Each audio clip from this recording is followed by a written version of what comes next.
Amin ya rabbal alamin. Alhamdulillah kaum muslimin rahimani wa rahimakumullah. Malam ini tanggal 10 Rabiul Akhir 1442 kita lanjutkan pengajian tentang jihad pada kitab Bulughul Maram hadis 1317. Qala al-muallif rahimahullahu taala wa nafa'ana bihi wa bi ulumihi fid dharain amin. Wa an Mu'adzin radhiyallahu anhu qala, Mu'adz berkata, ghazawna, kami berperang ma'a Rasulillah sallallahu alaihi wasallam Khaybar, pada perang Khaybar. Ini perang pada tahun 7 Hijriah, sebelum Fathu Makkah 8 Hijriah. Fa asabna, lalu kami mendapatkan fiha, di dalam perang itu, ghanaman, kambing-kambing, maksudnya harta ghanimah. Fa qasama, maka membagi-bagi, fina, pada kami, Rasulullah sallallahu alaihi wasallam, ta'ifatan, sebagian, yaitu sebagian dari kambing tadi. Wa ja'ala, dan beliau meletakkan baqiyataha, sisanya, fil maghnam, di dalam ghanimah. Hadis diriwayatkan oleh Abu Dawud dan rawi-rawinya tidak bermasalah. Hadis ini bicara tentang nafal yang kemarin sudah kita bahas. Nafal adalah tambahan yang diberikan kepada para pasukan perang, diambilkan dari harta ghanimah. Jadi selain pasukan itu mendapatkan bagian dari ghanimah, mereka berhak mendapatkan tambahan. Nah, tambahan ini bisa diberikan setelah ghanimah dibagi, bisa juga diberikan sebelum ghanimah dibagi. Dalam kasus ini, nafalnya, tambahannya diberikan sebelum ghanimah dibagi.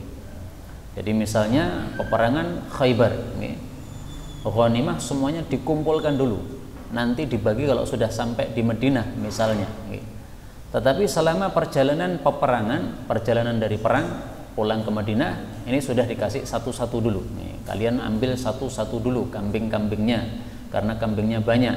Nah, ini berarti sudah dibagi dulu. Ini namanya nafal seperti ini. Diperbolehkan dalam Islam, nggak ada masalah. Tentu saja ini dilakukan oleh seorang panglima perang berdasarkan maslahat yang ada. Hadis berikutnya 1318, wa an Abi Rafi'in radhiyallahu anhu qala, qala Rasulullah sallallahu alaihi wasallam, ini sesungguhnya aku, la akhisu, aku tidak akan merusak, bil ahdi, perjanjian, wala ahbisu, dan aku tidak akan menahan, ar-rusula, para utusan. Hadis riwayat Abu Dawud, Nasai, dan disahihkan oleh Ibnu Hibban. Hadis ini menunjukkan bahwasanya perjanjian perdamaian di dalam peperangan antara muslim dengan kafir ini wajib ditepati. Tidak boleh orang muslim semau gue dengan orang-orang kafir. Meskipun mereka kafir, halal darahnya, betul. Tapi kalau sudah ada ikatan perjanjian untuk damai, misalnya 1 bulan, damai 1 tahun, ini wajib kita menepati janji kita. Jadi menepati janji hukumnya wajib, meskipun kepada siapa? Orang-orang kafir. Karena kalau kita orang Islam tidak menepati janji, nanti orang kafir semuanya tidak ada yang masuk Islam.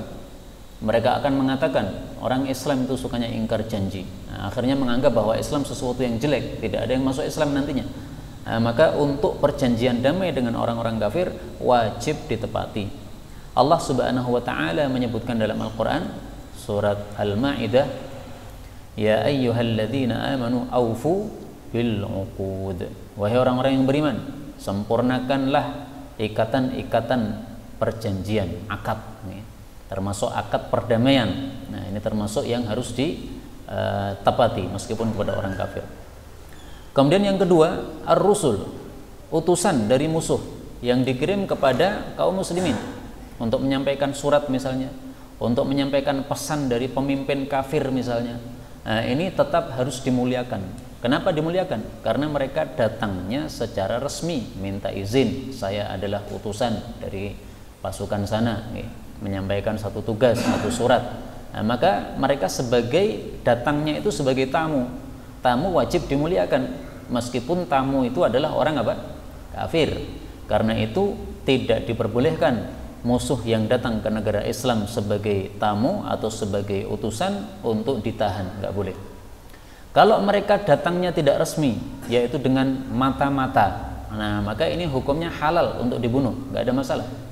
Rasulullah pernah ngaji seperti ini bersama para sahabat. Tiba-tiba ada orang kafir datang ke Madinah. Setelah itu dia memata-matai Madinah. Setelah selesai memata-matai, dia ambil untanya kemudian lari. Nah, larinya ini menunjukkan bahwa dia mata-mata. Karena kalau dia orang muslim, kenapa lari? Nah, maka karena dia lari, dikejar oleh Salamah bin Aqwa, sahabat Nabi yang terkenal, larinya sangat cepat. Unta sudah lari, Salamah bin Aqwa hanya mengejar dengan kaki saja, tidak pakai unta. Itu masih terkejar, Pak. Saking cepatnya larinya Salamah bin Aqwa ini. Salamah ini bisa mengalahkan lari kuda, bisa mengalahkan lari unta. Nah, maka untanya sudah lari kencang, padahal unta kan langkahnya tahu sendiri kan, besar. Okay? Nah, oleh Salamah dikejar, tarik nafas dia, kemudian lari, akhirnya terkena juga. Akhirnya dia bunuh itu mata-mata. Kemudian Rasul Shallallahu Alaihi Wasallam dan para sahabat menyambut. Beliau bertanya, siapa yang membunuh? Maka para sahabat mengatakan, Salamah bin Aqwa. Maka Rasulullah mengatakan, salapnya semuanya untuk Salamah bin Aqwa. Salap itu yaitu harta yang dibawa oleh si mata-mata tadi. Untanya, kudanya, duitnya, apapun yang dibawa oleh mata-mata tadi, maka diperbolehkan untuk dimiliki oleh Salamah yang telah membunuhnya. Ini perbedaan antara utusan dengan mata-mata. 13-19. Wa an Abi Hurairah radhiyallahu anhu anna Rasulullah sallallahu alaihi wasallam qala ayyuma, apa saja, qaryatin, desa, ataitumuha, yang kalian mendatanginya, maksudnya menyerangnya, fa aqamtum fiha, lalu kalian tinggal padanya, fasahmukum fiha, maka bagian kalian pada desa tersebut. Wa ayyuma, dan mana saja, qaryatin, desa, asatillaha, durhaka kepada Allah, wa rasulahu, dan rasulnya, fa inna khumusaha, maka sesungguhnya seperlimanya, lillahi wa rasulihi, untuk Allah dan rasulnya, thumma, kemudian, hiya, dia itu, desa itu, lakum, untuk kalian. Hadis diriwayatkan oleh Imam Muslim. Hadis ini perlu kita ketahui bicara tentang apa. Hadis ini bicara tentang dua masalah.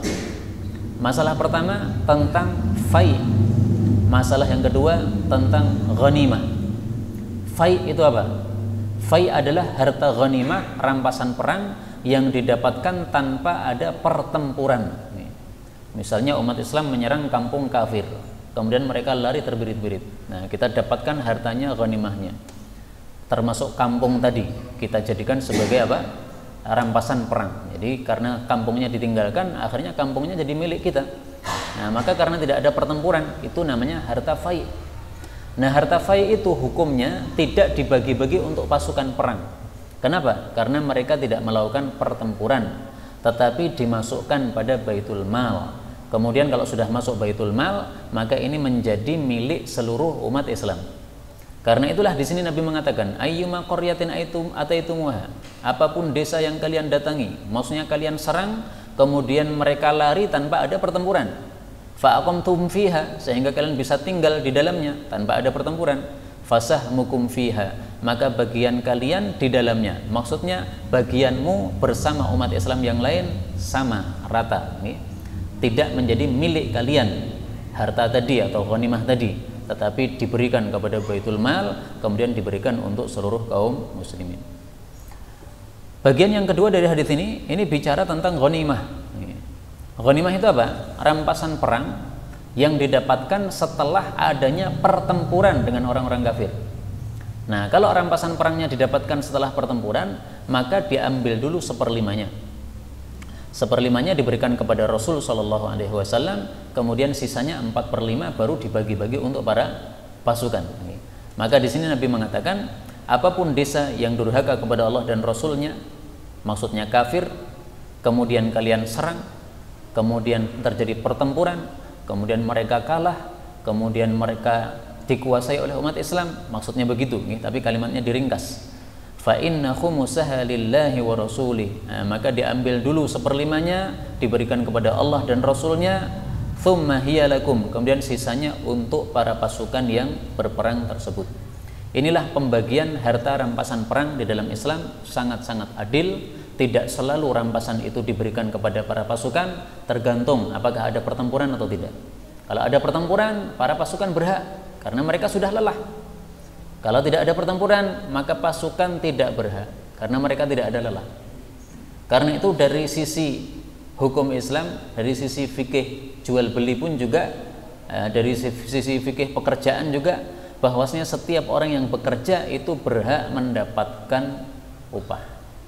Karena itu kalau ada orang bekerja tidak dikasih upah, ini jelas satu apa? Kezaliman. Dan ini diajarkan oleh Nabi SAW dalam banyak hal, dalam banyak bab, termasuk dalam bab perang ini. Kenapa untuk harta fai para pasukan tidak dikasih, sementara harta ghanimah dikasih? Nah, ini karena keadilan tadi, supaya orang-orang yang bekerja itu betul-betul mendapatkan hasil dari pekerjaannya, dari upahnya. Kita lanjutkan bab baru, babul jizyati, bab tentang upeti wal hudnati dan hudnah. Hudnah itu adalah perjanjian damai. Bab ini membahas tentang dua masalah. Yang pertama, menarik upeti dari orang-orang kafir. Maksudnya adalah kalau orang-orang kafir tidak mau masuk Islam, maka mereka boleh memilih antara dua pilihan. Pilihan pertama, boleh mereka tidak masuk Islam tetapi membayar upeti, pajak setiap tahun. Pilihan yang kedua, kalau mereka tidak mau membayar upeti juga, nah, baru perang dengan umat Islam. Suruh pilih, terserah, bebas. Pilih perang boleh, pilih bayar upeti juga boleh. Hudnah ini adalah pembahasan kedua dalam bab ini. Hudnah itu nama lainnya adalah sulh, perdamaian. Maka ada istilah sulhul Hudaybiyah, itu karena perdamaian di masa Hudaybiyah. Bab ini menunjukkan bolehnya umat Islam mengadakan perjanjian damai dengan orang-orang kafir. Jadi tidak selalu perang terus. Kalau memang ada maslahat damai, nggak ada masalah. Tetapi jangan sampai umat Islam menunjukkan kerendahan, minta damai. Jangan. Mereka yang minta damai, orang-orang kafir yang minta damai. Nah, kita ikuti apa yang mereka inginkan. Karena Nabi SAW semasa hidupnya, beliau ketika melakukan sulhul Hudaybiyah itu bukan beliau yang meminta, tapi orang-orang kafir yang meminta. Orang-orang kafir meminta damai, maka Nabi merestui permintaan mereka tersebut. Karena itu untuk masalah damai dengan orang-orang kafir ini tentu saja harus ditetapkan berdasarkan maslahat. Kalau terlihat maslahatnya damai, damai. Terlihat maslahatnya tidak damai, jangan damai. Seperti damai dengan orang-orang Yahudi sekarang ini, Israel. Nggak mungkin, karena mereka selalu bohong terus, dusta terus. Mereka menyelisih terus. Masa berkali-kali diselisih kemudian kita masih minta damai terus? Nggak ada damai lagi dengan orang-orang Yahudi, karena mereka sudah pembohong besar, mereka sudah berkali-kali berkhianat, maka adanya kepada mereka hanyalah perang. Kaum muslimin rahimani wa rahimakumullah, kalau sejarah Indonesia kita lihat ada Pangeran Diponegoro, nah itu ternyata terjerumusnya gara-gara ini, perdamaian. Ditipu oleh musuh. Nah, karena itu kita ambil pelajaran dari apa yang sudah dialami oleh Pangeran Diponegoro. Jangan sampai gara-gara masalah perdamaian kemudian kita umat Islam jadi terkecoh dengan musuh. 1320, wa an Abdurrahman bin Auf radhiyallahu anhu anna an-nabiyya sallallahu alaihi wasallam akhadaha, mengambilnya, yaknil jizyah, maksudnya upeti, min majusi Hajar, dari orang-orang majusi kota Hajar. Hadis diriwayatkan oleh Bukhari, dan hadis ini punya jalur di dalam kitab Muwatta, tetapi jalur ini ada inqita', ya, jalurnya putus. Hadis ini menunjukkan bahwasanya orang-orang majusi juga boleh mereka membayar jizyah. Jadi ringkasnya begini, orang kafir dibagi dua. Ada orang kafir yang boleh membayar jizyah sehingga mereka boleh tidak masuk Islam. Ada juga orang yang kafir yang tidak boleh membayar jizyah. Mereka harus pilih masuk Islam atau perang. Untuk ahli kitab, maka mereka boleh milih membayar jizyah kalau tidak mau masuk Islam. Untuk selain ahli kitab, maka mereka hanya boleh perang apabila tidak mau masuk Islam. Tidak bisa membayar jizyah, nggak bisa. Jadi membayar jizyah ini, membayar upeti ini hanya merupakan hak bagi orang-orang kafir yang merupakan ahli kitab. Nah sekarang ahli kitab siapa saja? Kita ketahui ada dua, Yahudi sama Nasrani. Lah sekarang Majusi, kenapa mereka itu boleh membayar upeti, boleh tidak masuk Islam, tetapi hanya membayar pajak setiap tahunnya? Karena Majusi ini meskipun bukan termasuk ahli kitab, tapi dulu-dulu mereka termasuk ahli kitab. Majusi ini dulu punya kitab samawi, ya, kitab yang turun dari langit. Tapi kemudian Allah murka, kitabnya diangkat ke langit, sebagaimana diceritakan oleh Ali bin Abi Thalib radhiyallahu anhu. Jadi mereka itu mantan apa? Ahli kitab. Karena itu Rasulullah bersabda, sunnu bihim sunnata ahli kitab. Perlakukan mereka seperti memperlakukan ahli kitab, yaitu mereka boleh tidak masuk Islam, boleh mereka pilih untuk membayar pajak nih, atau upeti nih. Ini semuanya bicara kalau kita punya kekuasaan, Pak. Nah, sekarang umat Islam ini bukan punya kekuasaan, malah dikelai sama orang-orang kafir nih. Tapi alhamdulillah, insya Allah kita nanti akan berkuasa lagi apabila kita kembali mengikuti ajaran-ajaran Nabi Shallallahu Alaihi Wasallam. 13:21 wa an Asim bin Umar an Anas wa an Uthman bin Abi Sulaiman anna an-nabiyya sallallahu alaihi wasallam ba'atha, beliau mengutus Khalid bin Walid ila Ukaidir, kepada Pak Ukaidir, ini nama orang, Dumah, kota Dumah ya. Jadi Pak Ukaidir ini menguasai negara namanya Dumah. Fa akhaduhu, lalu mereka menangkap Ukaidir. Fahaqana, lalu Nabi menjaga damahu, darahnya, maksudnya tidak membunuhnya. Wasalahahu, dan beliau mengadakan perdamaian dengan Ukaidir alal jizyah, untuk membayarkan upeti atau pajak tadi. Hadis riwayat Abu Dawud sahih. Hadis ini menunjukkan bolehnya mengambil pajak dari orang-orang ahli kitab meskipun mereka adalah orang-orang Arab. Karena sebagian ada yang berpendapat yang boleh membayar pajak yang tidak masuk Islam tadi hanyalah ahli kitab yang non Arab. Nah, ini pendapat tidak benar. Karena Ukaidir ini orang Arab dia. Karena dia berkuasa di Dumah. Dumah ini termasuk negara Arab. Dumatul Jandal. Pernah dengar istilahnya, Pak? Dumatul Jandal dalam sejarah Islam. Nah, maka itu tempat di Arab, sehingga kesimpulannya meskipun orang Arab boleh untuk tidak masuk Islam apabila dia ahli kitab, tetapi harus bayar pajak. 13:22 wa an Mu'adz bin Jabal radhiyallahu anhu qala ba'atsani, mengutus saya an-nabiyyu sallallahu alaihi wasallam ilal Yaman, ke daerah Yaman. Wa amaroni, dan beliau menyuruh saya an akhudha, untuk mengambil min kulli halim, dari setiap laki-laki dewasa, dinaron, 1 dinar, au adlahu, atau yang sebanding dengannya, yaitu ma'afiriyah, kain ma'afiriyah ya, kain ini nilainya senilai 1 dinar. 1 dinar sekarang sekitar 4 juta. Hadis dikeluarkan oleh Imam 3 dan disahihkan oleh Ibnu Hibban dan Al-Hakim. Hadis ini bicara tentang pajak yang harus dibayarkan oleh orang kafir kepada negara Islam kalau mereka tidak mau masuk Islam. Berapa pajaknya setiap tahun? Dalam hadis ini Rasulullah mengutus Mu'adz ke Yaman, disuruh mengambil pajaknya itu adalah 1 dinar setiap tahun. Yang membayar pajak siapa? Tadi orang kafir yang tidak mau masuk Islam, maka harus bayar pajak. Tapi orang kafir yang harus bayar pajak ini harus memenuhi 3 syarat. Kalau tidak memenuhi 3 syarat, tidak wajib membayar pajak. Syarat pertama, dia harus dewasa. Syarat yang kedua, dia harus laki-laki. Syarat yang ketiga, dia harus orang merdeka. Di sini disebutkan min kulli halim, orang dewasa laki-laki. Berarti di sini sudah disebutkan 2 syarat. Halim itu artinya dewasa dan dia laki-laki. Berarti syaratnya harus dewasa, harus laki-laki. Maka orang-orang kafir yang masih anak-anak nggak diambil pajaknya. Demikian juga laki-laki yang dia belum dewasa, ya anak-anak, ya. Halim atau perempuan, ya. Dewasa tapi dia perempuan, nah, tidak wajib untuk memberikan pajak. Maka orang-orang kafir perempuan yang tidak mau masuk Islam, kalau mereka ahli kitab, dia hidupnya nyaman aja, nggak usah bayar pajak. Yang bayar pajak hanya laki-laki dewasa dan dia merdeka.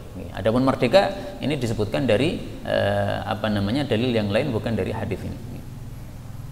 1323. Wa an A'idin ibni Amrin al-Muzani radhiyallahu anhu anin Nabi sallallahu alaihi wasallam qala al-Islamu, Islam itu ya'lu, unggul, wala yu'la, dan tidak boleh diungguli. Hadis diriwayatkan oleh Al-Imam Ad-Darqutni, dan hadis ini derajatnya hasan.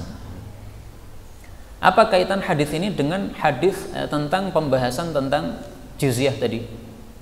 Jadi maksudnya gini, meskipun orang-orang kafir yang tidak mau masuk Islam itu berhak untuk beragama kafir, tetapi mereka wajib direndahkan.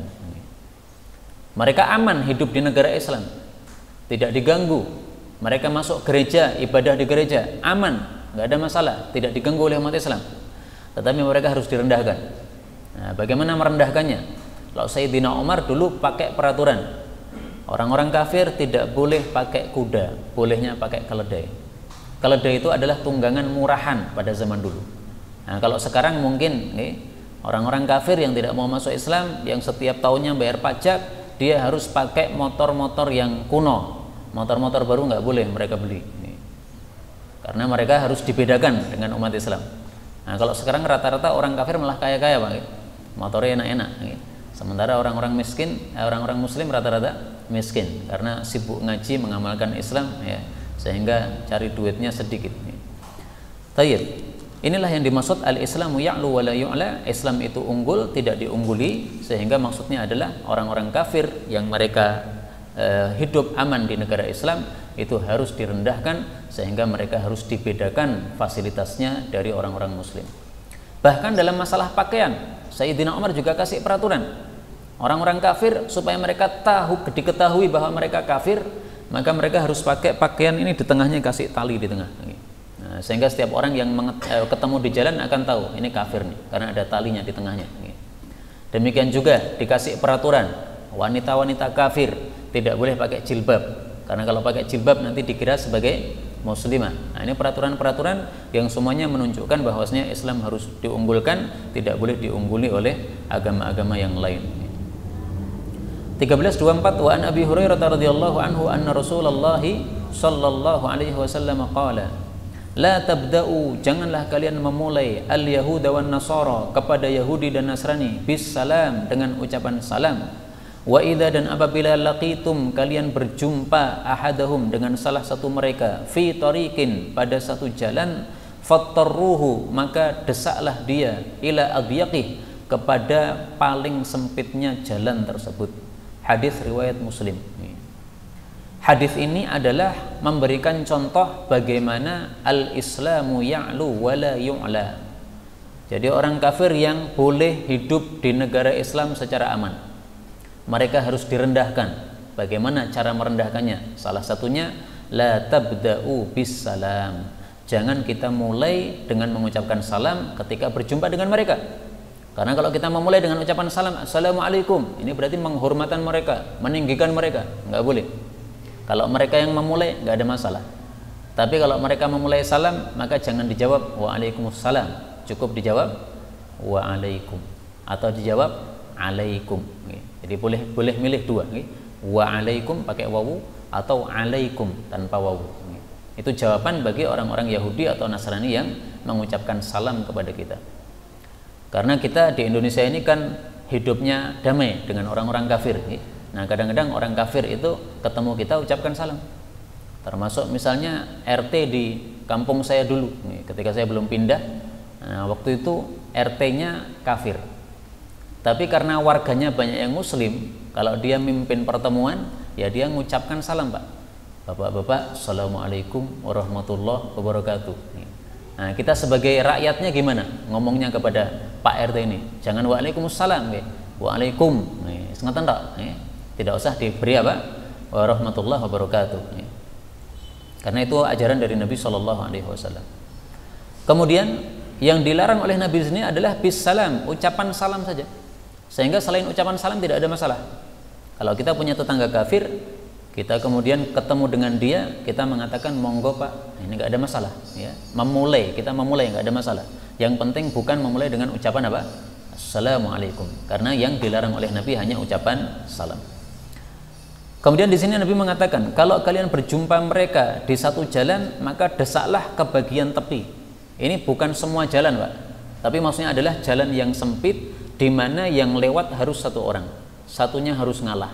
Nah, maka maksudnya kalau ketemu orang kafir di jalan yang sempit tersebut, kita jangan ngalah, kita berhenti minggir, jangan. Kita tetap melaku terus. Kalau dia nekat melaku, ya, nekat berjalan, ya sudah, berarti tabrakan, tenggel-tenggelan. Nekat berarti ditenggal. Tapi kalau tidak, kalau dia ngalah, ya berarti dia minggir dulu.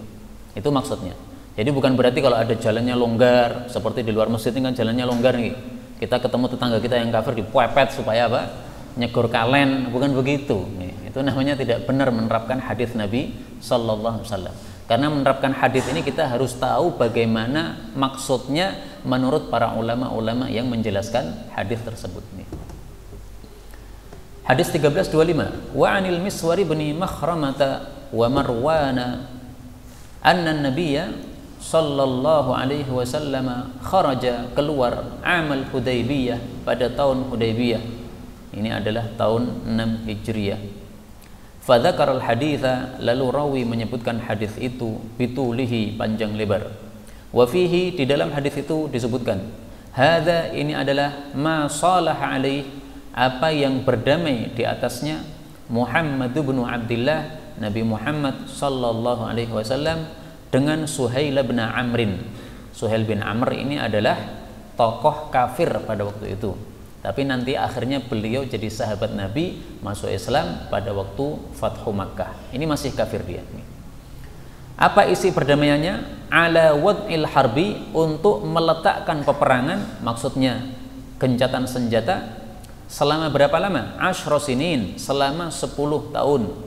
Ya'manu fihan nas, aman di dalam 10 tahun tadi para manusia, karena nggak ada perang. Wa yakuffu ba'duhum an ba'din, dan sebagian mereka menahan dari sebagian yang lain, maksudnya tidak boleh saling menyerang. Hadis dikeluarkan oleh Abu Dawud dan asal hadis ini dalam Sahih Bukhari. Hadis ini merupakan contoh bagaimana berdamai dengan orang-orang kafir. Pertama, kalau mengadakan perdamaian, tulis kesepakatannya. Jangan hanya dengan lisan. Karena tulisan ini bisa dijadikan sebagai bukti. Seandainya ada orang-orang kafir menyelisih perjanjian, maka kita bisa mengatakan kepada mereka, kalian menyelisih perjanjian, maka sekarang damai sudah rusak, berarti kalian akan kami serang. Nah, bukti perdamaiannya tertulis sehingga bisa ditampakkan kepada mereka. Mereka tidak bisa mengelak. Tapi kalau tidak tertulis, mereka akan bisa semau gue. Mereka mengatakan, dulu katanya janjinya 1 bulan saja, padahal tertulisnya 1 tahun misalnya. Nah, kalau tidak tertulis, ini bermasalah. Mereka menganggap bahwa damainya 1 bulan, padahal sebenarnya perdamaiannya dulu yang disepakati adalah 1 tahun. Nah, maka yang pertama adalah harus ditulis, karena di sini disebutkan hadza ma salaha, ini adalah tulisan yang ditulis oleh Ali bin Abi Thalib atas perintah Nabi Shallallahu Alaihi Wasallam untuk menulis isi perdamaian. Kemudian yang kedua, asyra sinin. Perdamaian yang diperbolehkan maksimalnya hanya 10 tahun saja, tidak boleh lebih. Jadi 10 tahun ini menurut para ulama adalah batas maksimal lamanya perdamaian. Karena itu tidak boleh perdamaian dengan orang kafir secara mutlak abadi sampai mati, nggak ada seperti itu. Namanya orang kafir, mereka harus masuk Islam. Kalau tidak mau masuk Islam, perang. Karena tujuan kita menyebarkan Islam ini supaya seluruh manusia ini selamat dari api neraka. Karena kalau nekat kafir sampai mati, masuk neraka. Kita umat Islam kasihan kepada mereka, masuk neraka, kasihan mereka. Nah, maka didakwai supaya mau masuk Islam. Kalau tidak mau masuk Islam, perang. Nah, itu hukum asalnya seperti itu. Karena itu perjanjian damai hanya boleh sampai 10 tahun. Maka apa yang dilakukan oleh Israel sekarang ini? Mengadakan perjanjian damai dengan negara-negara Arab, tetapi tidak dibatasi masanya. Perdamaiannya secara mutlak, ini sesuatu yang batil, tidak pernah dilakukan oleh Rasulullah Sallallahu Alaihi Wasallam. Rasulullah hanya membatasi 10 tahun. Tapi faktanya belum sampai 10 tahun mereka sudah merusak janji, Pak. Ini kan terjadinya perdamaian ini kan tahun 6 Hijriah. Kemudian Rasulullah melakukan penaklukan kota Mekah itu tahun 8 Hijriah. Jadi hanya selang 2 tahun setelah itu Rasulullah langsung serang. Kenapa? Karena mereka merusak perjanjian damai. Jadi kalau perjanjian damai dirusak, maka umat Islam boleh untuk menyerang mereka, karena merekalah yang memulai merusak perjanjian tersebut. Hadis berikutnya 1326, wa akhraja Muslimun, Imam Muslim mengeluarkan ba'dahu sebagian hadis ini min hadits Anas, dari hadisnya Anas bin Malik radhiyallahu anhu, wa fihi, di dalamnya disebutkan anna, bahwasanya manjaa, orang yang datang, minkum, dari kalian wahai orang-orang kafir, lam naruddahu, kami tidak akan mengembalikannya, alaikum, kepada kalian, mohon maaf. Anna, bahwasanya manjaa, orang yang datang, minkum, dari kalian, kalian ini maksudnya adalah kalian orang-orang muslim, ya. Kalian muslimin, lam naruddahu, kami tidak mengembalikannya, alaikum, kepada kalian. Wa man ja'akum, tetapi siapa yang datang kepada kalian, minna, dari kalangan kami orang-orang kafir, radattumuhu alaina, maka kalian harus mengembalikannya kepada kami. Faqalu, maka para sahabat bertanya, anaktubu hadza ya Rasulullah, apakah kami menulis perjanjian seperti ini ya Rasulullah? Maksudnya ini kan perjanjian yang tidak adil seperti ini. Qala, Nabi menjawab, na'am, ya, tulis saja, itu sudah benar. Innahu, sesungguhnya, man dhahaba minna, orang yang pergi di antara kami, yaitu di antara muslimin, ilaihim, kepada mereka, maksudnya murtad, fa ab'adahu Allah, maka Allah telah menjauhkannya. Wa man ja'ana minhum, dan siapa yang datang kepada kami di antara mereka orang-orang kafir, maksudnya datang untuk masuk Islam, fasayaj'alullah, maka Allah akan menjadikan lahu, bagi dia, farajan, kelonggaran, wa makhrajan, dan jalan keluar. Jadi dalam perjanjian Sulhul Hudaybiyah yang dilakukan oleh Nabi ini, ada perjanjian yang dianggap oleh para sahabat tidak adil, sehingga para sahabat tidak mau nulis, tapi oleh Nabi dikatakan tulis, itu sudah benar, tidak ada masalah. Apa yang dianggap tidak adil? Kalau ada orang kafir dari Mekah gabung ke kota Madinah, masuk Islam, maka harus dikembalikan ke Mekah, nggak boleh gabung di Madinah. Tapi kalau sebaliknya, ada orang muslim di Madinah yang gabung ke Mekah, murtad berarti, gabung sama orang-orang kafir, maka tidak boleh dikembalikan ke Madinah. Nah, ini seolah-olah kan tidak adil ini. Tetapi oleh Nabi SAW dikatakan nggak ada masalah, ditulis. Mereka minta begitu, kita sepakati, nggak ada masalah. Dan disinilah muncul kecerdasan Nabi SAW, tampak kecerdasan Nabi SAW. Apa kata beliau? Man dhahaba minna ilaihim fa ab'adahullah. Kalau ada orang muslim sudah tinggal di Madinah, kemudian murtad, gabung sama orang kafir, itu berarti orang jelek, dijauhkan oleh Allah. Ya alhamdulillah, nggak dikembalikan, malah alhamdulillah. Itu sama dengan tai, Pak. Sudah keluar dari tubuh kita, masa dikembalikan lagi? Diciduk meneh, dicampurkan yang bakso, orang enak. Udah keluar, udah abadahullah. Maka orang muslim murtad, nah itu udah kotor sudah, memang biarkan mereka keluar, jangan lagi gabung sama kita. Sudah jelek, kenapa gabung lagi sama kita? Nah, maka ini kecerdasan Nabi SAW, bisa membaca apa yang mereka inginkan itu ternyata malah menjadi bumerang terhadap mereka sendiri. Dan di sini Rasulullah mengatakan, adapun orang yang kafir kemudian masuk Islam, gabung sama kita, kita tidak boleh menerima di Madinah, nggak ada masalah. Fasayaj'alullahu lahu farajan wa makhraja. Allah pasti akan memberikan jalan keluar. Karena siapa yang bertakwa kepada Allah, pasti Allah akan memberikan apa? Jalan keluar. Yang penting apa? Sabar. Nah, terbukti ternyata anaknya pentolan kafir tadi namanya siapa? Suhail bin Amr. Anaknya pentolan kafir ini malah dia masuk Islam. Namanya Abu Jandal. Abu Jandal dia yang pertama kali masuk Islam setelah perdamaian ini. Kemudian dia akhirnya karena sampai ke Madinah oleh Nabi ditolak, mohon maaf kami tidak bisa menerima Anda karena memang sudah perjanjian seperti ini. Maka akhirnya Abu Jandal tidak masuk ke Madinah, tapi juga tidak mau balik ke Mekah karena Mekah kampung kafir waktu itu. Akhirnya Abu Jandal berada di tepi pantai. Setiap kali ada orang-orang kafir yang melakukan perjalanan dagang, maka dicegat oleh Abu Jandal. Akhirnya dia kaya raya di situ. Nah, sehingga banyak umat Islam yang kemudian gabung sama Abu Jandal. Banyak orang kafir yang kemudian masuk Islam, tapi karena tidak diterima oleh Nabi, akhirnya mereka gabung sama Abu Jandal, sehingga jadi kekuatannya jadi besar. Nah, itulah yang dimaksud oleh Nabi SAW, dia mendapatkan makhrajan, jalan keluar dari Allah Subhanahu wa taala. Hadis berikutnya 1327. Wa an Abdullah bin Amr 'anil Nabi sallallahu alaihi wasallam qala: Man, barang siapa qatala, yang membunuh mu'ahadan, kafir mu'ahad, lam yarah, dia tidak akan membau, boleh juga dibaca lam yarih, dia tidak akan mendapatkan bau raihatal jannah, baunya jannah.